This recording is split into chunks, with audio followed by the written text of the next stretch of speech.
Hello दोस्तों, कैसे हैं आप सभी लोग। मैं राजकुमार सिंह आप सभी लोगों का बहुत बहुत स्वागत करता हूं। दोस्तों, अगर आप आरआरबी एएलपी की तैयारी करना चाहते हो 2026 में जो एग्जाम होगा आगे उसके लिए, तो करियर लैब पे basic science and engineering drawing का बैच स्टार्ट हुआ है एएलपी के एग्जाम के लिए।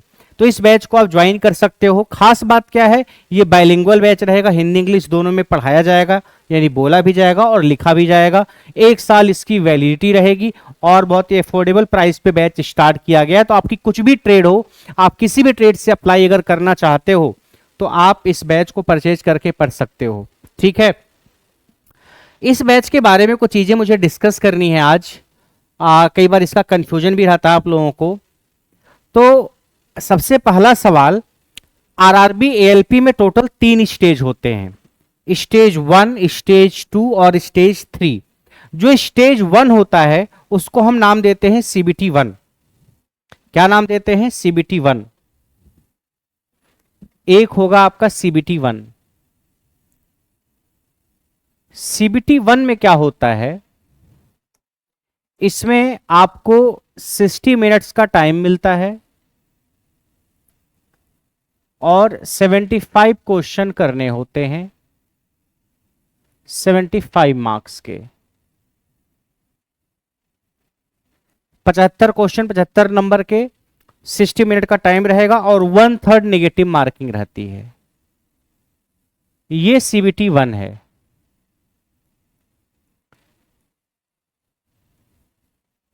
सीबीटी 1 में क्या क्या आता है? 3 चीजें आती हैं सीबीटी 1 में। एक तो आती है मैथ यानी एप्टीट्यूड जिसको आप बोल रहे हो, दूसरा आती है आपकी रीजनिंग और तीसरा आपकी आती है जनरल साइंस। ये 3 सब्जेक्ट आते हैं बस। जनरल साइंस मतलब physics chemistry bio, 10th level तक का। जनरल साइंस मतलब physics chemistry bio 10th class तक का। ये रीजनिंग आती है, ठीक, वही मेंटल एबिलिटी या रीजनिंग जो है, और एप्टीट्यूड यानी मैथमेटिक्स। 3 सब्जेक्ट आते हैं। 75 सवाल इन तीनों से मिला के बनेंगे, 75 मार्क्स के। 60 मिनट का टाइम रहेगा, 1/3 नेगेटिव मार्किंग रहेगी। सीबीटी 1 जब पेपर आप दोगे, पेपर देने के बाद एक कट ऑफ डिसाइड की जाएगी। हर जोन की अलग अलग कट ऑफ बनती है कैटेगरी के हिसाब से। अब उस पर्टिकुलर जोन में जिसमें आपने फॉर्म अप्लाई किया है उसकी जो भी कट ऑफ रहेगी, अगर आपने उसको क्लियर कर लिया तो फिर आप सीबीटी 2 के लिए एलिजिबल हो जाओगे। आपकी जो भी कैटेगरी है, जिस भी जोन में आपने फॉर्म भरा है, उसके हिसाब से आपको एक कट ऑफ निर्धारित की जाएगी सीबीटी 1 के बाद। उस कट ऑफ को अगर आपने क्रॉस कर लिया है तो आप सीबीटी 2 के एग्जाम में बैठोगे। अब सीबीटी 1 को आप पास कर गए, सीबीटी 2 में आप बैठोगे। अब सीबीटी 1 के मतलब, सीबीटी 1 के नंबर का मतलब खत्म। यानी सीबीटी 1 जो है ये मेरिट में हेल्प नहीं करेगा, मेरिट नहीं बनाएगा ये। मतलब ये बस स्क्रीनिंग टाइप का टेस्ट है कि बस सीबीटी 2 में कौन बच्चा जाएगा, उसके लिए हमने इस टेस्ट को किया। जो इसमें पास हुआ वो सीबीटी 2 में बैठेगा। अब जो पास हो गया, अब कोई कट ऑफ से 1 नंबर ज्यादा इसमें लेके आया है, कट ऑफ से 10 नंबर ज्यादा लेके आया, उसका कोई बेनिफिट नहीं मिलने वाला है आपको। यानी सीबीटी 1 के नंबर्स का बेनिफिट आपको फाइनल मेरिट में नहीं मिलेगा। कहीं ऐसा मत करना कि सर सीबीटी 1 को फिर हम पढ़े ही क्यों, अरे फेल हो जाओगे सीबीटी 1 में तो सीबीटी 2 में आओगे कैसे? सीबीटी 2 में आने के लिए तो इसको पास करना पड़ेगा, ठीक। तो मैथ्स, रीजनिंग और general science, physics chemistry bio, ये रीजनिंग है, मेंटल एबिलिटी और रीजनिंग, और ये एप्टीट्यूड है। सीबीटी 1 की कहानी खत्म। अब जो बच्चा सीबीटी 2 में आएगा, सीबीटी 2 में भी, सीबीटी 2 की अगर हम बात करें, सीबीटी 2 में आपको मैथ्स, रीजनिंग और बेसिक साइंस और इंजीनियरिंग मिलेगी। 90 मिनट में 100 सवाल मिलेंगे आपके। 90 मिनट का टाइम मिलेगा। नहीं, सीबीटी 2 में 2 पार्ट हैं, पार्ट ए और पार्ट बी। मैं तोड़ दे रहा हूं, सीबीटी 2 में 2 है, पार्ट ए है एक और एक पार्ट बी है। पार्ट ए और पार्ट बी।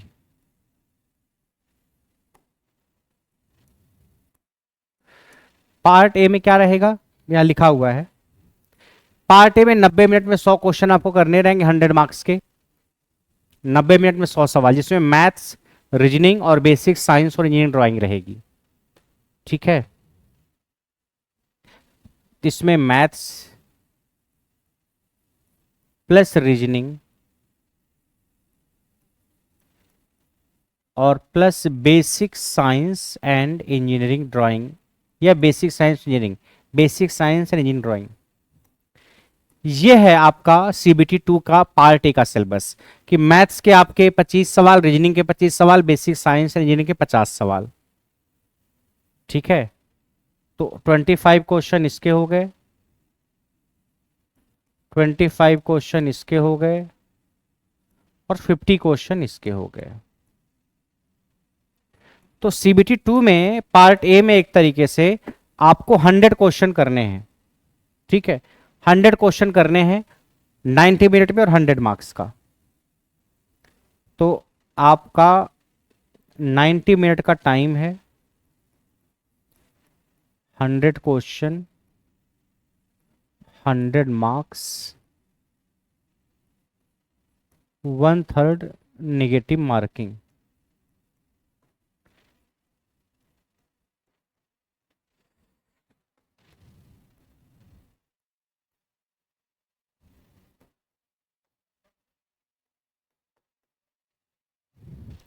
ये तो पार्ट ए हो गया आपका।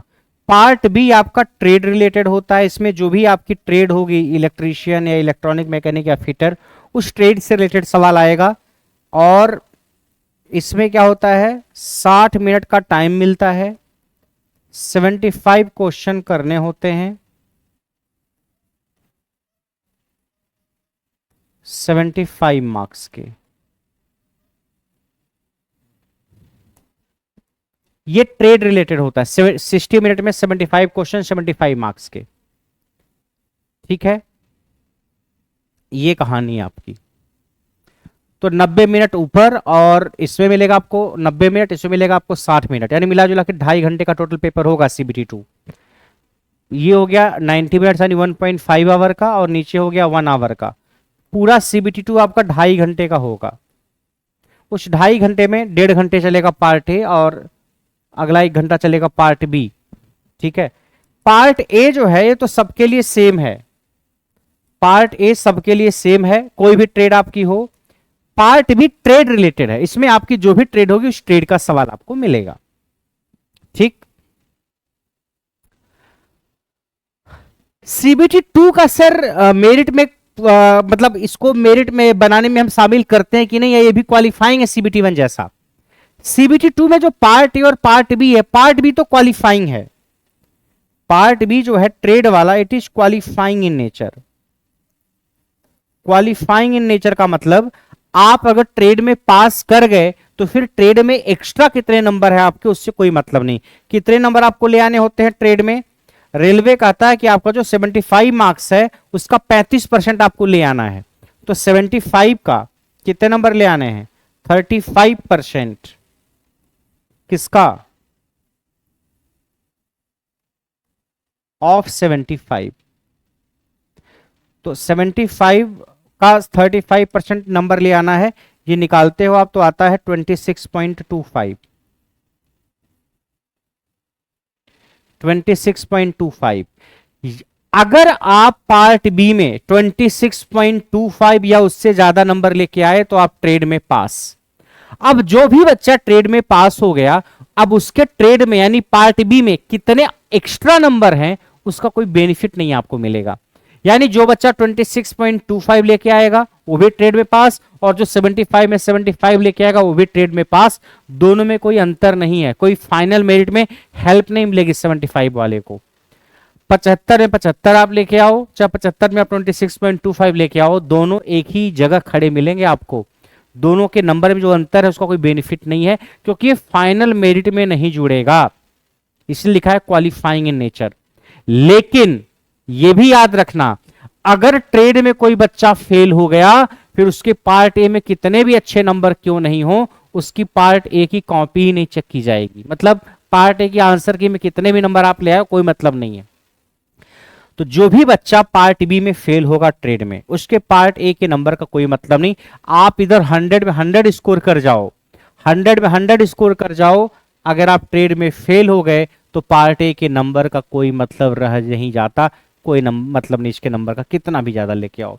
इसका मतलब क्या, यहां पे आपको फेल नहीं होना है, यहां फेल हुए सारा गुड़ गोबर, यहां फेल नहीं होना है। कितना नंबर ले आना पास होने के लिए, 75 सवाल, 75 नंबर में से मिनिमम इतना ले आना है। जो बच्चा 26.25 या उससे ज्यादा लेके आएगा वो पास रहेगा, और जो इससे कम लेके आएगा वो फेल हो जाएगा। अगर कोई बच्चा 26 ले आया फेल, 25 ले आया फेल, 24 ले आया फेल, और ट्रेड में फेल, तो यहाँ के नंबर का कोई मतलब नहीं, वो कॉपी वो चेक आंसर की का कोई मतलब ही नहीं फिर।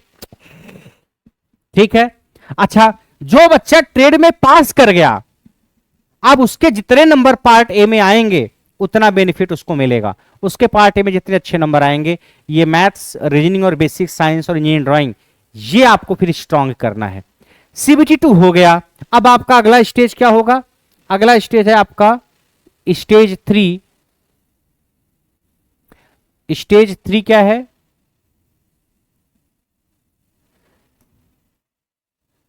ये है आपका साइको टेस्ट, जिसको आप सीबीएटी टेस्ट भी बोल सकते हो।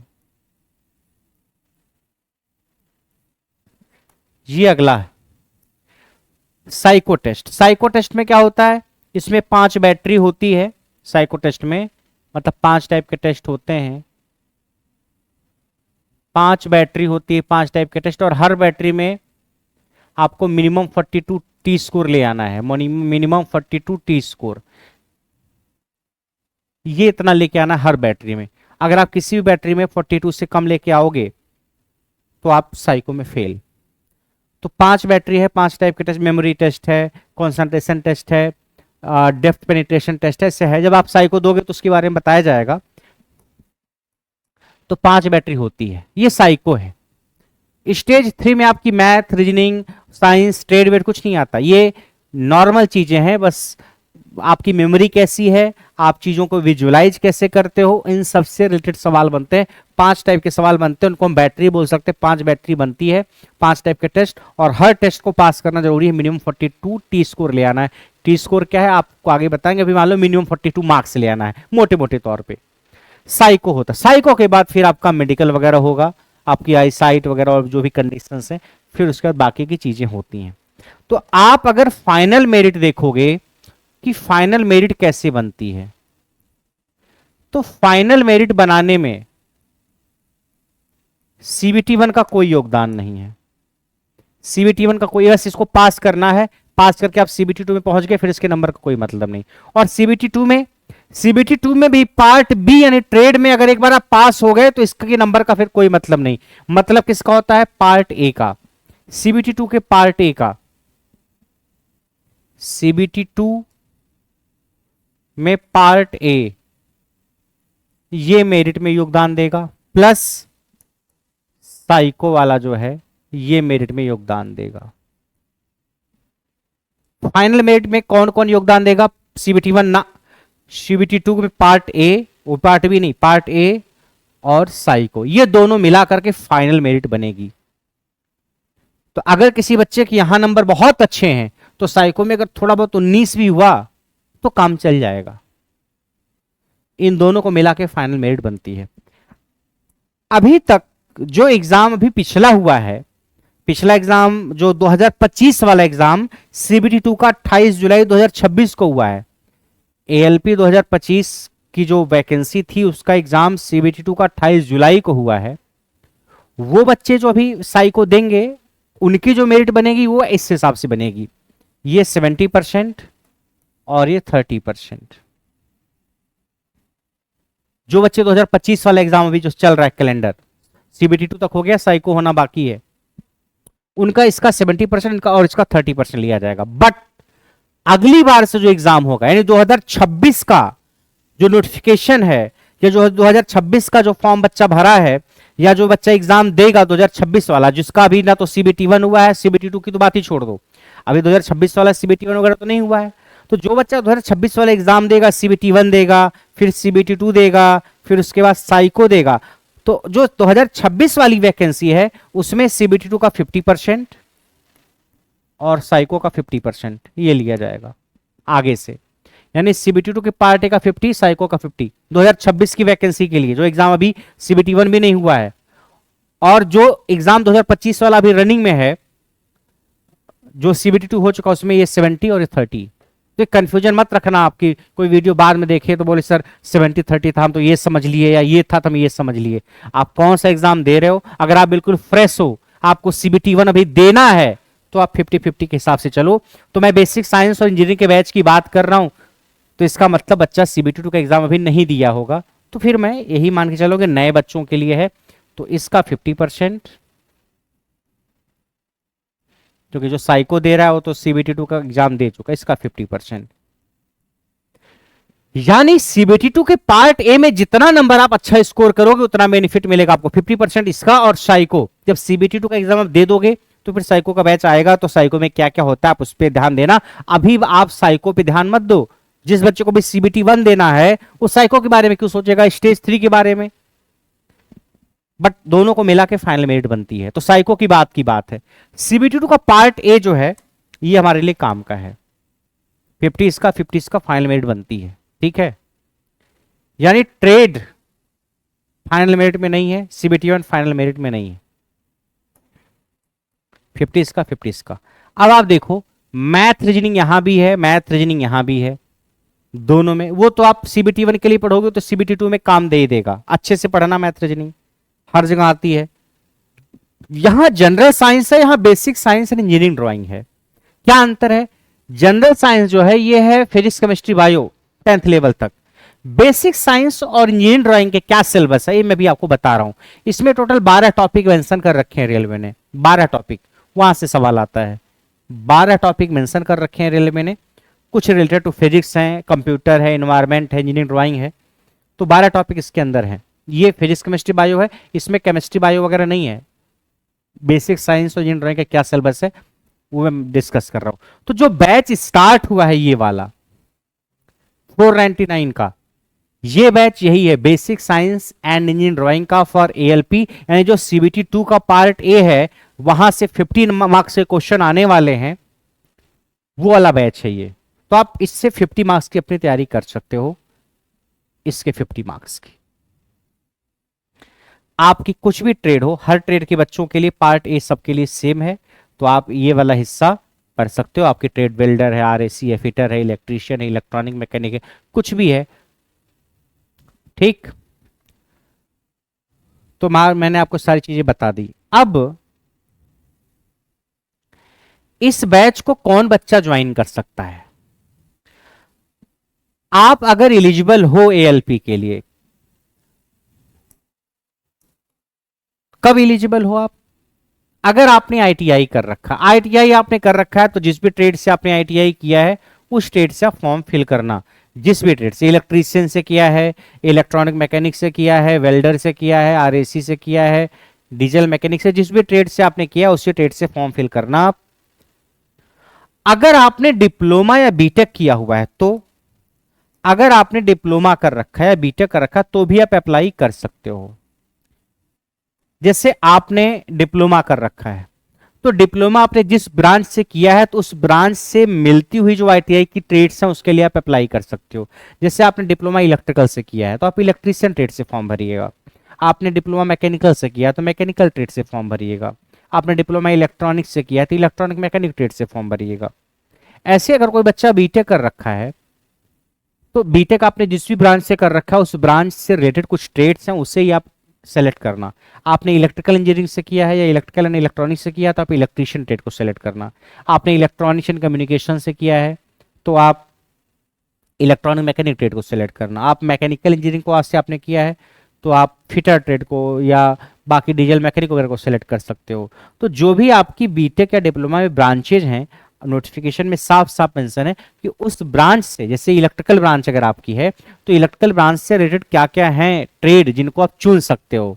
कैसे आप इलेक्ट्रिकल ब्रांच वाले इलेक्ट्रीशियन चुन सकते हैं, वायरमैन चुन सकते हैं, ऐसे इलेक्ट्रॉनिक्स वाले इलेक्ट्रॉनिक मैकेनिक चुन सकते हैं, मैकेनिक रेडियो एंड टीवी चुन सकते हैं। तो क्या क्या ब्रांचेज है जो आप चुन सकते हो अगर आपने डिप्लोमा बीटेक कर रखा है तो। और अगर आईटीआई कर रखा है तो जिस भी ट्रेड से आपने आईटीआई किया हुआ है वही ट्रेड आपको चुननी है।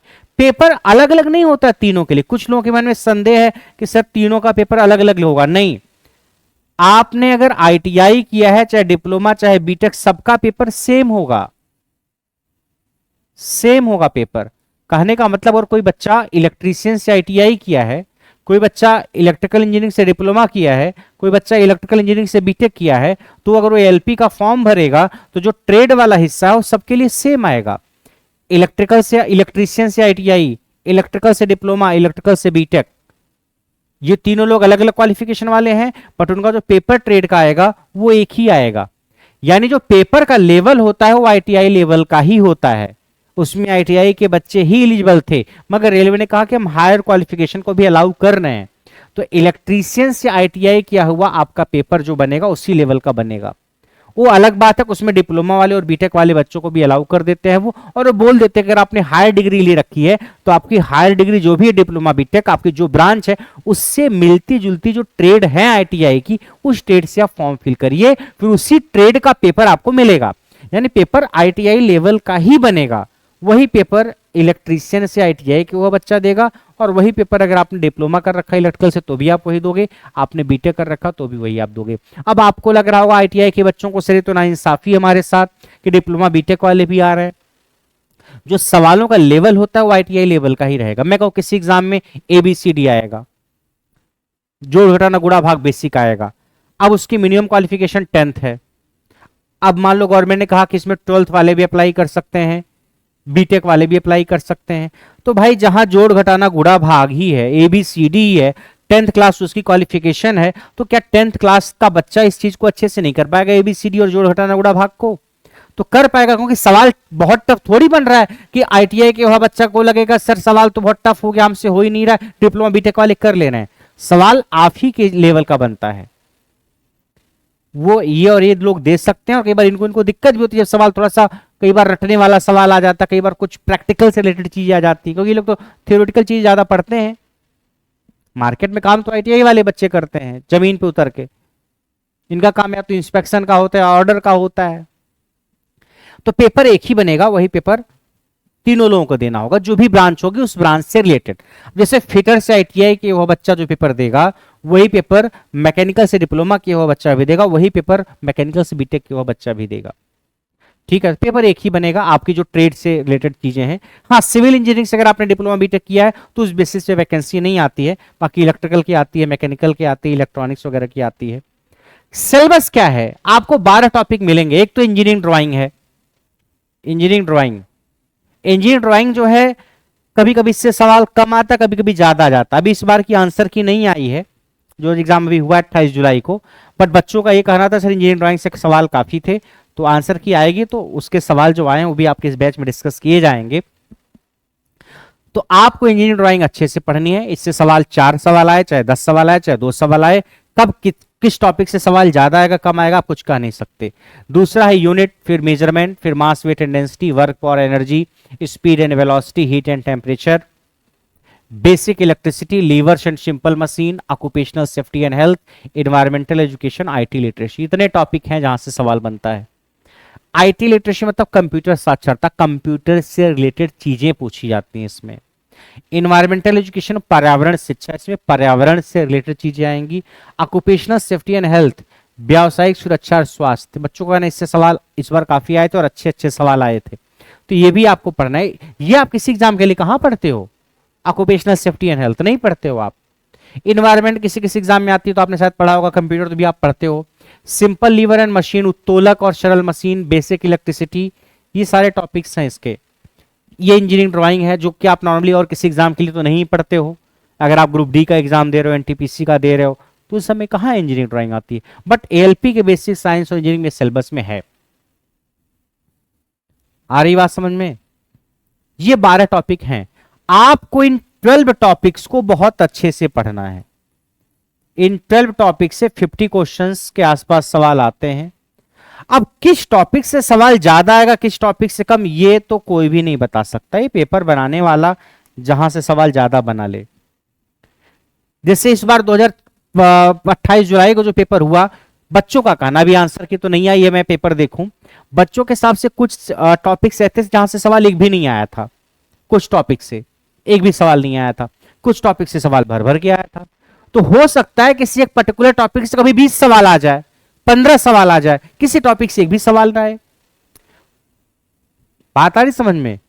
हो सकता है जैसे ऑक्यूपेशनल सेफ्टी एंड हेल्थ से सवाल इस बार खूब था, इंजीनियरिंग ड्राइंग से सवाल खूब था, इलेक्ट्रिसिटी से सवाल कम था इस बार बच्चों के हिसाब से। अभी आंसर की आएगी तो हम पूरा डिटेल में डिस्कस करेंगे आपके बैच में। पिछली बार इंजीनियरिंग ड्राइंग से सवाल कम आए थे, इस बार ज्यादा आए हैं बच्चों के हिसाब से। पिछली बार इलेक्ट्रिसिटी से सवाल आए थे 5-6, इस बार बच्चों का कहना सर कम सवाल आए थे। तो किस टॉपिक से सवाल ज्यादा आएगा, किस टॉपिक से कम आएगा, ये तो बस एक स्पेकुलेशन हो सकती है ना, कि आप बोलोगे सर पिछली बार इंजीनियरिंग ड्राइंग से आया था तो इस बार भी आएगा, पिछली बार इलेक्ट्रिसिटी से कम आया था तो इस बार भी कम आएगा, या पिछली बार मेजरमेंट यूनिट एंड मेजरमेंट से ज्यादा आया था तो इस बार ज्यादा आएगा। ये सब कल्पना आपको कुछ भी नहीं करनी है। किसी बार कम किसी टॉपिक से आता है, किसी बार ज्यादा, आपको इन 12 टॉपिक में महारत हासिल करनी, दैट्स इट। इन 12 टॉपिक को अच्छे से पढ़ो, किससे सवाल कम आ रहा है किससे ज्यादा आ रहा है कोई मतलब नहीं।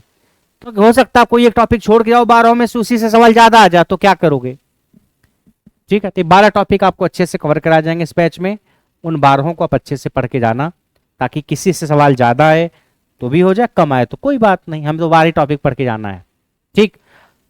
दूसरा, कई बार बच्चों के मन में सवाल आता है कि सर हमने इसमें से कुछ टॉपिक जैसे mass weight and density, work power energy या स्पीड एंड वेलोसिटी, ये फिजिक्स में हमने पढ़ रखा है, तो क्या सर इसमें पढ़ना जरूरी है? कई बार बच्चों का सवाल आता है कि work power energy speed and velocity हमने फिजिक्स में पढ़ रखा है तो यहां से पढ़ना जरूरी। देखो, नॉर्मली जो फिजिक्स पढ़ते हो 10th लेवल तक की, और वहां से जो सवाल आते हैं उसके कंपैरिजन में एएलपी का बेसिक साइंस और इंजीनियरिंग थोड़ा सा डिफिकल्ट सवाल पूछ सकता है। जो आपके एएलपी में बेसिक साइंस और इंजीनियरिंग ड्राइंग है 50 मार्क्स का वेटेज, इसके जो सवाल होते हैं नॉर्मली जो आप पढ़ते हो उससे थोड़ा सा डिफिकल्ट सवाल पूछ सकता है। अभी तक के सवाल बहुत डिफिकल्ट आए नहीं है जब से पैटर्न चेंज हुआ है एएलपी का, लेकिन अभी तक सवाल इजी टू मीडियम ही रहा है। बेसिक साइंस का बहुत डिफिकल्ट सवाल नहीं बनाया कि बच्चों को पसीना आ जाए, बस सभी बच्चों को पसीना ट्रेड में आ रहा है, ट्रेड में उनको समझ में नहीं आ रहा कहां से आ रहा है, जो हवा हवा में ऊपर ऊपर से पढ़ते हैं। बट बेसिक साइंस और इंजीनियरिंग अभी आपको परेशान नहीं किया है, बट हो सकता है अगली बार बेसिक साइंस और इंजीनियरिंग में पसीना टपटपाने लगे। तो जो बच्चा सिर्फ पिछले 2 साल के सवाल देखा होगा और उसी के बेसिस पे तैयारी करके अगली बार का एग्जाम देगा तो गड़बड़ हो जाएगी। जरूरी है क्या कि 2 साल में जो सवाल का लेवल था बिल्कुल वैसा ही लेवल आए? वैसा भी आ सकता है, उससे उल्टा भी आ सकता है। तो आपको पूरी तैयारी के साथ जाना है, पेपर कैसा भी आए। तो यहां पे जो टॉपिक्स हैं, मैं तो ये कहूंगा अगर आप इस बैच को परचेज किए हो तो इसमें से जो टॉपिक आप पढ़ रहे हो उस टॉपिक को फिजिक्स से आप स्किप कर दो।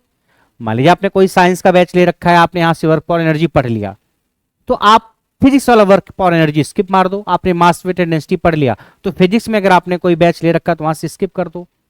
ठीक है, क्योंकि यहां पे मैंने वर्क पावर एनर्जी अगर पढ़ाया है, मास वेट एंड डेंसिटी पढ़ाया है, तो कोई भी चीज छोड़ी नहीं है, आराम आराम से बाइलिंगुअल पढ़ाया है, जीरो से लेकर टॉप तक पढ़ाया कि कैसा भी सवाल बने आपके एग्जाम में आप कर ले। अब आईआईटी जेईई का सवाल नहीं करवाया है क्योंकि जो सवाल आपके एग्जाम में आ ही नहीं सकता उसको नहीं, बट जो सवाल अधिकतम डिफिकल्टी का आ सकता है या इजी से इजी जो आ सकता है वो सारी चीजें कराई गई हैं। तो मैं कहूंगा आप जिन टॉपिक्स को मैंने यहां बता रखा उसको आप यहां से पढ़िए, और अगर आपको लग रहा है ये टॉपिक्स आपको बहुत अच्छे से आते हैं तो एक बार नोट्स देखना। आप नोट्स देख के अगर आपको लग रहा है हाँ सब कुछ ठीक है तो ठीक है, और अगर लग रहा है नहीं दिक्कत आ रही तो फिर आप वीडियो देखना। लेकिन इंजीनियरिंग ड्राइंग तो आपको पढ़नी पड़ेगी इस बैच से, और कहीं तो नहीं पढ़ते हो आप। ऑक्यूपेशनल सेफ्टी एंड हेल्थ तो आपको पढ़ना पड़ेगा, और किसी एग्जाम के लिए नहीं पढ़ते हो। इन्वायरमेंट भी पता नहीं आपने कभी किसी और एग्जाम के लिए नहीं पढ़ा है तो वहां से पढ़ना ही पड़ेगा। कंप्यूटर तो मान लेता हूँ आप पढ़ते ही हो, तो कंप्यूटर तो है ही। तो ये 12 टॉपिक हैं जो आपको अच्छे से पढ़ने हैं, अच्छे लेवल के साथ पढ़ने हैं। तो आप 50 नंबर की तैयारी के लिए इस बैच का इस्तेमाल कर सकते हो। ठीक है, तो आपने आईटीआई किया है या डिप्लोमा किया है, बीटेक किया है किसी भी ट्रेड से, तो आप ले सकते हो। फाइनल मेरिट आपका जो बनाएगा वो कौन बनाएगा? सीबीटी 2 का पार्ट ए और साइको, ये 50-50% के हिसाब से बनेंगे। जो अगला एग्जाम होगा उसके लिए मैं बात कर रहा हूं। तो बेसिक साइंस और इंजीनियरिंग ड्राइंग इसके 50 सवाल आएंगे। इन 50 सवाल के लिए ये बैच आपका है। ठीक है,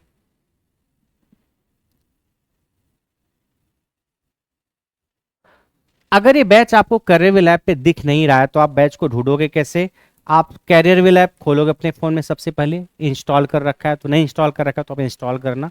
ऐप खोलने के बाद होम, सबसे नीचे होम लिखा होगा, होम के राइट साइड में आप जाओगे तो बैच का दिखेगा आपको, बैच पे क्लिक करना। आप पहले इसी पे क्लिक करना, यही गलती करते हो तुम, इस पे क्लिक करना पहले। उसके बाद अलग अलग सेक्शन होगा एग्जाम का, एसएससी बैंक टीचिंग, आप थोड़ा और राइट साइड जाओगे तो जेई आईटीआई रेलवे का एक सेक्शन निकलेगा, उस पर क्लिक करना आप। जैसे ही आप क्लिक करोगे तो जूनियर इंजीनियर के, आईटीआई के या रेलवे से रिलेटेड जो भी बैचेज हैं सब आपको दिख जाएंगे। तो वहाँ पे मिलेगा आपको basic science and engineering drawing ALP 08 नाम से बैच दिखेगा, उस बैच को आप परचेज कर लेना। बेसिक साइंस का एक और बैच चल रहा है, वो ग्रेड 1 सिग्नल का चल रहा है, वो मत ले लेना कि बेसिक साइंस और इंजीनियरिंग देखा ले लिया, पढ़ना आगे LP लिखा होगा। ठीक है, तो इस पे क्लिक करके इस पे जाना आप। उसके बाद भी अगर आपके मन में कोई डाउट है इस बैच से रिलेटेड या प्रिपरेशन से रिलेटेड, इसी बैच से रिलेटेड या प्रिपरेशन से रिलेटेड, तो ये नंबर है, आप इस पे व्हाट्सएप मैसेज करके पूछ सकते हो मुझसे कुछ। आप फोन नहीं करोगे, कल व्हाट्सएप पे मैसेज करोगे तो आपको 1 से 2 दिन के अंदर रिप्लाई मिल जाएगा। ठीक है, ये थी इस बैच की सारी जानकारी। कैसे आपको तैयारी करनी है मैंने वो भी बताया कि मैथ्स और रीजनिंग CBT 1 में भी है, CBT 2 में भी है, तो उस पर कमांड करो। जनरल साइंस नॉर्मली और भी कोई एग्जाम आप देते हो वहां आती है, यहां भी आ रही है, तो उसको आप अच्छे से पढ़ना। ये हिस्सा जो है ये नॉर्मली हर एग्जाम में नहीं आता, तो इस पर आपको फोकस करना है, इसीलिए इसका स्पेशल बैच आया है क्योंकि इसकी डिमांड ज्यादा थी। ठीक है, और ट्रेड के बैचेज भी करियर विल ऐप पे चल रहे हैं, आपकी जो भी ट्रेड हो सारा बैच आपको मिल जाएगा। ट्रेड क्वालिफाइंग है, ये पार्ट ए और आपका साइको, ये मिला के आपका मेरिट बनेगा। तो आपको किस तरीके से तैयारी करनी है, कैसे पढ़ना है आपको मैंने बता दिया। पेपर आपका ITI लेवल का ही बनता है, आपने डिप्लोमा भी करके अगर आप आओगे इलेक्ट्रिकल से या बीटेक करके आप आ रहे हो इलेक्ट्रॉनिक्स से, चाहे इलेक्ट्रिक किसी ब्रांच से, तो आपके डिप्लोमा या बीटेक में जो भी ब्रांचेज हैं उन ब्रांचेस से मिलती जुलती जो भी ट्रेड है आपको उसी ट्रेड को सेलेक्ट करना होगा ALP के एग्जाम के लिए और वही पेपर देना होगा आपको। पेपर एक ही बनता है डिप्लोमा बीटेक ITI सबका, मतलब अगर सेम ट्रेड मिलती जुलती तो मैं बात कर रहा हूँ, ऐसा थोड़ी कि इलेक्ट्रिकल वाला जो पेपर ट्रेड का बनेगा वही मैकेनिकल वाला बनेगा, ट्रेड तो अलग अलग रहेगी। लेकिन अगर डिप्लोमा इलेक्ट्रिकल, बीटेक इलेक्ट्रिकल और इलेक्ट्रीशियन से ITI तो उनका सबका ट्रेड एक ही रहेगा। डिप्लोमा मैकेनिकल, बीटेक मैकेनिकल और फिटर से ITI सबका पेपर एक ही रहेगा ट्रेड का भी। ठीक है, 1 साल आपके बैच की वैलिडिटी रहेगी, 1 साल में आप आसानी से बैच की सारी वीडियो देख लोगे, खत्म कर दोगे। आपकी जो पहली लाइव क्लास होगी वो मंडे से स्टार्ट करेंगे, हम एक टॉपिक स्टार्ट करेंगे और वहाँ से आपकी क्लासेस शुरू करेंगे हम। ठीक है, तो सोमवार जो है यानी 3 अगस्त से, आज 1 अगस्त है, 3 अगस्त से हम इसकी क्लासेस स्टार्ट करेंगे। ठीक है, तो कोई क्वेरी होगी तो आप इसे मैसेज करके पूछ लेना। आज के लिए इतना ही, बाकी मिलता है नेक्स्ट क्लास में।